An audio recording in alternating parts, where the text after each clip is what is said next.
వరి పంటకు మద్దతు ధర ప్రకటించాలని వెంటనే కొనుగోలు కేంద్రాలు ఏర్పాటు చేయాలని నిజామాబాద్ జిల్లా ఏఐకేఎంఎస్ నేతలు డిమాండ్ చేశారు. ఈ మేరకు ఎంఆర్ఓ ఆకుల శ్రీనివాస్ ను కలిసి వినతిపత్రం అందించారు.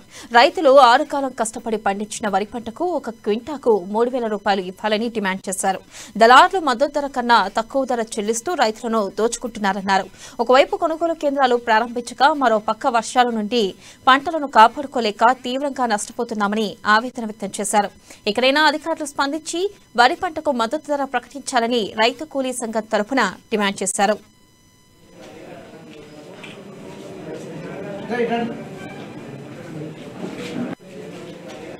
ఏడుపల్లి మండల కేంద్రంలో ఎంఆర్ఓకు వడ్లు కొనుగోలు కేంద్రాలు ఏర్పాటు చేయాలని, అట్లాగే రైతులకు మద్దతు ధర కేంద్ర ప్రభుత్వం ప్రకటించాలని రెండు డిమాండ్లపైన ఎంఆర్ఓకు మెమోరాండం ఇవ్వడం జరిగింది.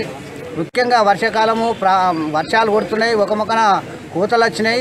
అట్లాగే కొనుగోలు కేంద్రాలు ఏర్పాటు చేయకపోవడంతో దళారులను ఆశ్రమించి తక్కువ ధరకు వడ్లు రైతులు అమ్ముకోవడం జరుగుతున్నది. అనేక రకాల పెట్టుబడి పెట్టి 25,000 నుంచి 30,000 రూపాయలు ఖర్చు అయినాయి పెట్టుబడికి 1 ఎకరానికి. కాబట్టి తక్షణము కొనుగోలు కేంద్రాలు ఏర్పాటు చేయాలి.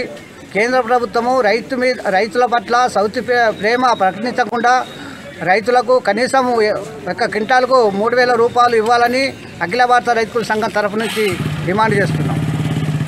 ఏడుపల్లి మండల కేంద్రంలో